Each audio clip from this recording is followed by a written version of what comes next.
Welcome to YouTube channel Zenith Career Hub. Zenith Career Hub YouTube channel में आपका स्वागत है। पिछले वीडियो में हमने संख्याओं को भारतीय और अंतर्राष्ट्रीय प्रणाली के रूप में लिखने के बारे में देखा था। आज हम लोग विभिन्न प्रकार की संख्याओं के बारे में चर्चा करेंगे। तो आइए जानते हैं डिफरेंट टाइप्स ऑफ नंबर। सबसे पहले जानते हैं प्राकृत संख्या क्या होती है। जिन संख्याओं से वस्तुओं की गणना की जाती है अर्थात गिनती की संख्या को प्राकृत संख्या कहते हैं। इसे n से निरूपित किया जाता है, नेचुरल नंबर, इसलिए इसे n से निरूपित किया जाता है। गिनती की संख्या 1 से स्टार्ट होती है, इसलिए सबसे छोटी प्राकृत संख्या 1 होती है। लगातार n प्राकृत संख्याओं का योग, इसका फॉर्मूला होता है n इंटू n प्लस 1/2।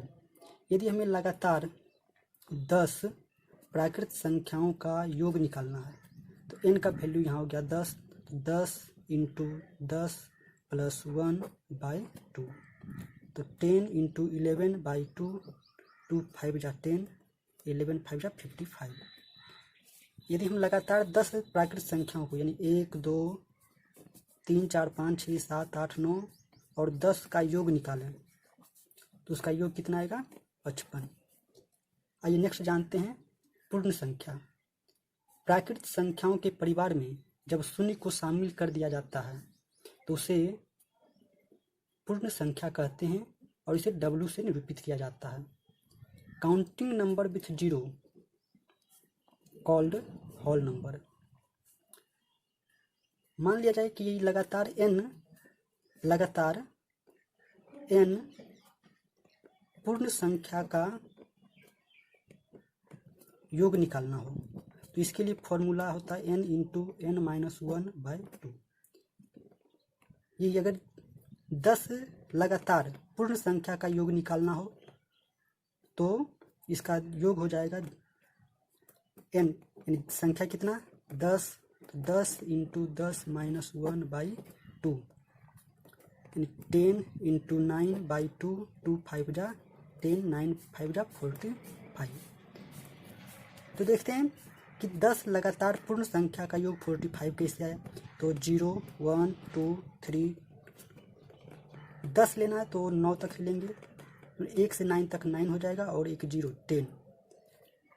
तो इसमें एक संख्या लगातार 10 संख्या, तो 10 इसमें काउंट नहीं हुआ क्योंकि पूर्ण संख्या शून्य से स्टार्ट होती है, तो इसमें 10 कम होगा, यानी 55 में 10 कम कर दिए तो 45।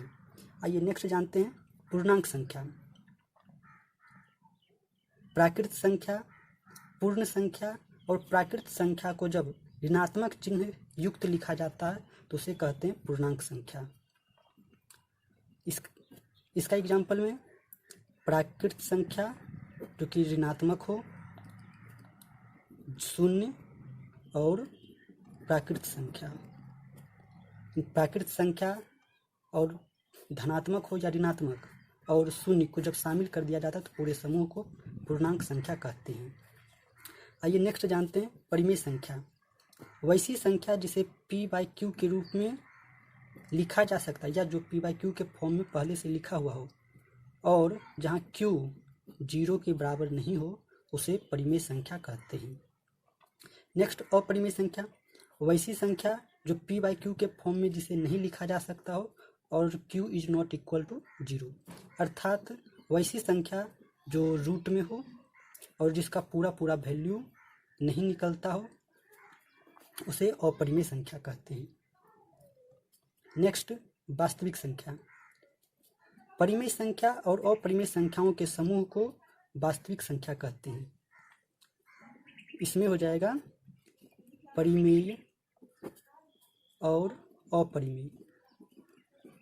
परिमेय संख्या और अपरिमेय संख्या के समूह को वास्तविक संख्या कहते हैं। नेक्स्ट काल्पनिक संख्या।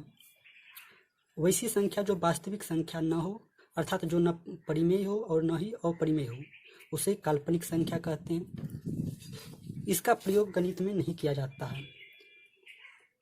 इसका एग्जाम्पल देखते हैं, ये किस प्रकार की संख्याएं होती है। ये संख्याएं होती है वैसी संख्या जो रूट में हो और साथ में ऋणात्मक चिन्ह युक्त हो।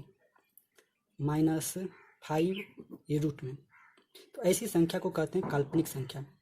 ऐसी संख्याओं का उपयोग गणित में नहीं किया जाता, केवल कल्पना मात्र है ये आई का वैल्यू होता है -√(-1). तो हम लोगों ने जाना प्राकृत संख्या से बड़ा समूह होता है पूर्ण संख्या, पूर्ण संख्या से बड़ा समूह होता है पूर्णांक संख्या का, पूर्णांक से बड़ा समूह होता है परिमेय संख्या का, परिमेय से बड़ा समूह होता है वास्तविक संख्या का, और वास्तविक संख्या से बड़ा समूह संख्याओं का होता है। अर्थात जितना भी प्राकृत संख्या होगा वो निश्चित ही पूर्ण संख्या होगी, जितना भी पूर्ण संख्या होगा वो पूर्णांक संख्या होगा, जितना भी पूर्णांक संख्या होगा वो परिमेय संख्या होगा, जितना भी परिमेय संख्या होगा वो निश्चित ही वास्तविक संख्या होगा, और जितना भी वास्तविक संख्या होगी वो संख्या होगी।